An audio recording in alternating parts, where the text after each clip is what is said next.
What can ruin Christmas? Maybe a few dozen mysterious deaths. A door too far. On Christmas Eve, a teenage boy wakes up early. He finds a chocolate calendar in the kitchen and devours its contents with gusto. He does the same with his sister's calendar, but still can't get enough. Then the boy walks into a gift shop, grabs a new calendar from the shelf, and quietly eats all the chocolate.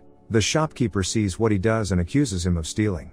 The boy snarls, tosses the empty calendar aside and leaves the store. The seller grins wickedly and rubs a pentagram medallion, reciting a satanic spell.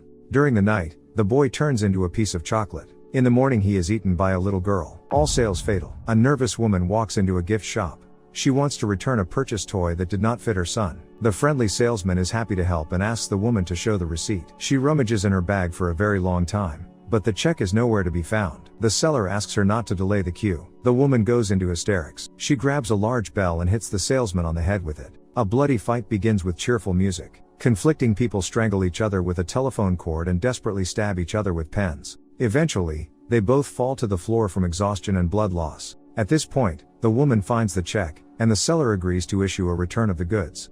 Villancicos. A little boy is terminally ill. The child's heart stops right at Christmas and his family weeps desperately. Suddenly, Christmas songs are heard outside the window. At these sounds, the boy's heart starts beating again. However, as soon as the singing stops, the child dies again. The boy's mother calls the children's choir to the house and escorts them to her son's room. Under any other music, the boy's heart stops beating, so the choir stays next to the child and continues to sing. Time passes, the choir does not go anywhere. Christmas songs are heard in the summer, at a boy's birthday party. They do not fall silent even after a decade. The boy's sisters grow up and bring their boyfriends into the room, and the choir continues to sing. The boy, like the choristers, is getting old, but stays in a coma but can die without their singing. The songs are heard at the funeral of the patient's family members and during the beginning of the apocalypse. The aged choristers go crazy and run around the room in gas masks. In the end, they all die, leaving the last singer. Finally, the patient comes out of the coma and gets out of bed. In a rage, he kills the chorus girl and calmly dies himself. The Hunchback of Berghain. The story takes place during the Middle Ages. The main character, a hunchback, is chained up and led to execution. He is accused of murdering the official's family, a crime the hunchback did not commit. The people demand to burn the criminal, call him a monster and throw stones at him. Suddenly, an ambassador arrives at the place of execution with news that the murderer has been pardoned in honor of Christmas. The people rejoice and carry the hunchback in their arms. He is invited to a fun holiday,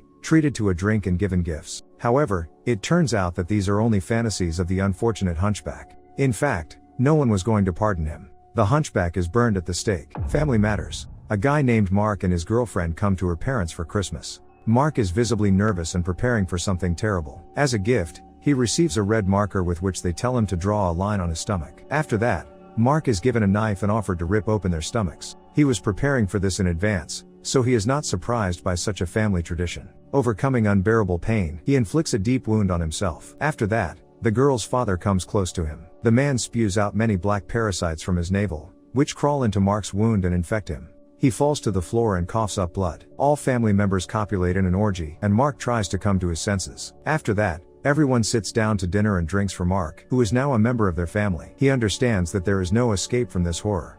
Looking in the mirror, Mark watches as a black parasite crawls inside his head.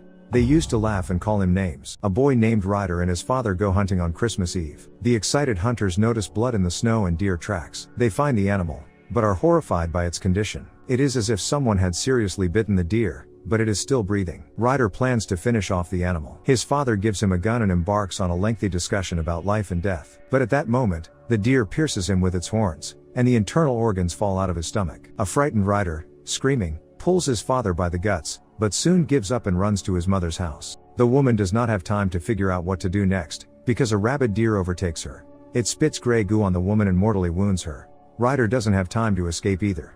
The deer does not spare even the boy. Bad Santa. A curious brother and sister, shortly before Christmas, climb into their mother's closet in search of gifts. At dinner, the children do not confess their wrongdoing. Their dad tells them that it's not Santa who comes to naughty children for Christmas, but Krampus.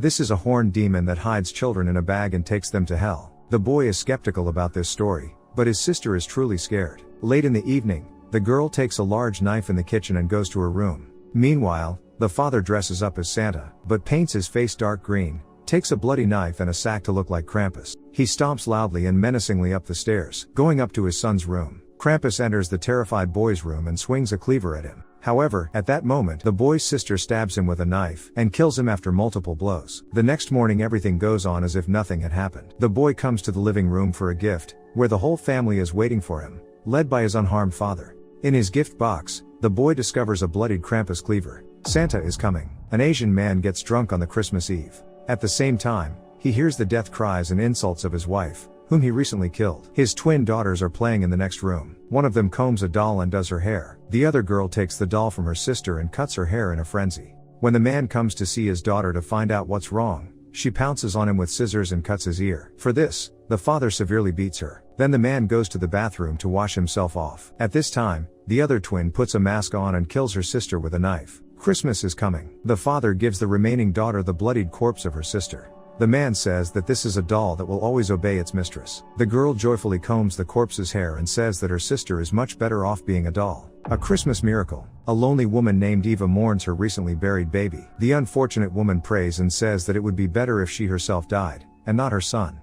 At that moment, a mysterious woman in a black cloak appears in her house. She tells Eve that her prayers have been answered. Eva assures that she is ready for anything to return the child. Then a woman in a raincoat leads Eva to the grave of her son in the cemetery and orders to dig. Eve is terrified and tries to refuse. But then the cloaked woman shows her true demonic face, and Eve has no choice.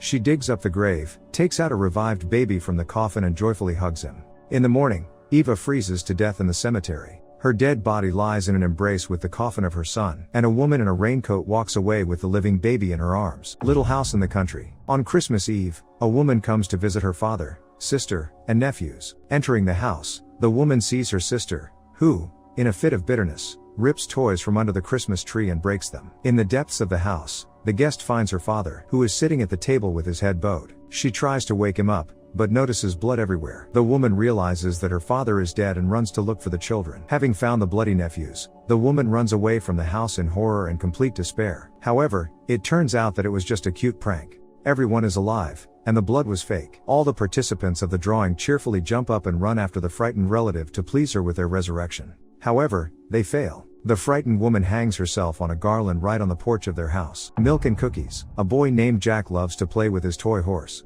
The child's mother has died, and his father treats him rudely and even breaks the toy horse's leg in front of him. Most of all, the boy loves his aunt. She tells him to write more letters to Santa and leave him milk and cookies every time. Heeding his aunt's advice, the boy asks Santa to fix his horse's leg. The next day, the child's wish comes true. His father thinks that the boy fixed the toy himself. He throws the horse out and locks the boy in his room for the whole day. Jack writes a new letter to Santa asking him to keep his door open. This desire is also fulfilled, but the boy gets a black eye from his father, who doesn't believe in Santa. Jack writes a third letter asking him to solve his problems with his father. The good wizard has a not quite classic Santa look. However, he loves milk and fulfills wishes effectively. Santa quietly enters his father's room in the middle of the night and kills him with a knife. Jack is taken in by his aunt. The boy is very grateful to Santa for such a gift. Getting away from it all. A man hates Christmas so much, he decides to spend it alone away from the city. Here he rents a house full of cute Christmas paraphernalia.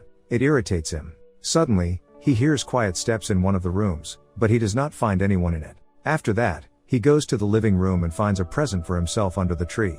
The box says not to open before Christmas. He tries to turn off an annoying garland on a Christmas tree and gets a serious cut in the process. He drinks and decides to open the gift before midnight.